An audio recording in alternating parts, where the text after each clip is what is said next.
দর্শক, ঈদ বিনোদনের খবরাখবর জানাতে মিরপুর চিড়িয়াখানা থেকে সরাসরি যুক্ত হচ্ছেন সহকর্মী তাওহিদুল ইসলাম। তাওহিদ, এর আগেও আপনি জানিয়েছেন মিরপুরে দর্শনার্থীদের প্রচন্ড ভিড়, এই মুহূর্তে কি পরিস্থিতি দেখছেন আর শিশু কিশোরদের উপস্থিতি কেমন দেখছেন?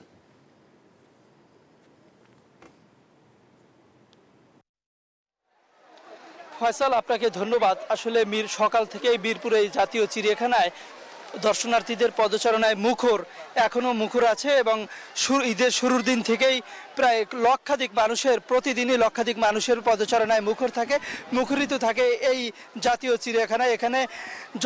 এখানে যত বয়স্ক বা সকল বয়সী মানুষেরই পদচারণা আছে, তবে তার মধ্যে সবথেকে বেশি শিশু কিশোর এবং তরুণদের পদচারণা বেশি, এবং তবে মুরব্বী বা বয়স্ক বিভিন্ন যুবকদেরও পদচারণা চোখে পড়ার মতো। তবে একটু জানিয়ে রাখি, আনন্দ বিনোদন নিতে এখানে লক্ষাধিক মানুষ এসেছেন, কিন্তু কেউ কেউ একটু বিরূপ প্রতিক্রিয়াও জানিয়েছেন আমাদের। তারা বলছেন যে আসলে চিড়িয়াখানায় সার্বিক ব্যবস্থাপনা দেখে তারা খুবই খুশি, কিন্তু পুরো চিড়িয়াখানা ধুলাবালুতে আচ্ছন্ন হয়ে আছে। তারা বলছেন যদি চিড়িয়াখানা কর্তৃপক্ষ যদি একটু পানি ছিটিয়ে দিত, তাহলে মনে হচ্ছে পুরো তাদের যে আনন্দটা করতে এসেছেন সেটা তাদের পরিপূর্ণ হতো। তাহলে আর বিশেষ করে এই ধুলাবালুতে শিশুদের একটু বেশি সমস্যার সম্মুখীন হচ্ছে অভিভাবকরা। এছাড়া কেউ কেউ স্যানিটেশন ব্যবস্থা নিয়েও একটু অভিযোগ করেছেন। তা এই দুই একটা অভিযোগের বাইরে কিন্তু সার্বিক ব্যবস্থাপনায় অত্যন্ত খুশি এই দর্শনার্থীরা। তারা বলছেন যে আসলে ঈদের ছুটি এবছর লম্বা হওয়ায় মানুষজন একটু বেশি চিড়িয়াখানায় দিকে আসছে, কারণ ঢাকা শহরে বিনোদন কেন্দ্র খুবই সংকট, তাই আসলে চিড়িয়াখানায় মানুষের একটু ভিড়টা বেশি। প্রায় লক্ষাধিক মানুষের পদচারণা বেলা যত বাড়ছে, দর্শনার্থীদের পদচারণাও ততই বৃদ্ধি পাচ্ছে। আমরা এই মুহূর্তে যাব আরেক সহকর্মী ঈদ আনন্দ বিনোদনের খবর জানাবেন সুকন্যার কাছে। সুকন্যা, আপনি জানাবেন আপনার ওখানের পরিস্থিতি কি?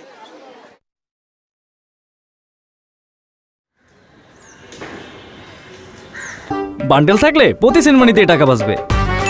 বিকাশ সেনমানি বান্ডেল কিনে জিতুন প্রতি লেনদেনে।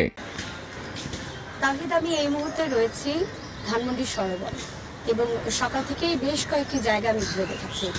সংসদ ভবন থেকে শুরু করে জিয়া উদ্যান থেকে শুরু করে নানান জায়গায় আমার যাওয়া হয়েছে। মোটামুটি বলা যায় ঈদের এই সময়টিতে একদম রাজধানী ফাঁকা, এবং এই ফাঁকা পরিবেশে আসলে অনেকেই ঘুরতে বেরিয়েছেন। যেহেতু এখন দুপুর, এই যে বিভিন্ন জায়গাগুলোর কথা বললাম, বিকেল গড়াতেই কিন্তু মানুষের উপস্থিতি টের পাওয়া যায়।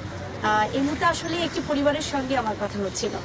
তারা আসলে ঢাকার বাইরে ঈদ করলেও এবার আসলে রয়ে গেছেন ঢাকায়। পরিবার দুজন বাচ্চা নিয়ে আসলে এখানে এসেছেন। তারা, আপনি দেখতেই পাচ্ছেন যে কি সুন্দর একটা পরিবেশে, একদম গ্যাঞ্জাম নেই, কোনো যানজট নেই, কোলাহল নেই। তারা নিজেদের মতো করে সুন্দর করে দিনটা আসলে উপভোগ করছেন। তাদের সঙ্গে একটু ছোট করে কথা বলতে চাই। ঈদে তো সাধারণত ঢাকা মূলত ফাঁকাই থাকে, বিভিন্ন জায়গাগুলোও কোলাহল হতো। এমন পরিবেশে আসলে ঘুরে বেড়াতে কেমন বোধ করছেন? খুব ভালো লাগতেছে। নর্মালি তো খুব জ্যাম থাকে, ঢাকার রাস্তায় বের হলেই জ্যামে আটকে যেতে হয়, সেই জিনিসটা নাই। খুব আরামে মুভ করতে পারতেছি। আপনার কাছে একটু জানতে চাই যে বাচ্চারা কিন্তু নিজেদের মতো করে আনন্দ করছে। সাধারণত এরকম দৃশ্য দেখা যায় না, বালি নিয়ে খেলা বা নিজেদের মতো করে ফুটবল নিয়ে খেলছে। কেমন লাগছে দৃশ্যটি দেখে?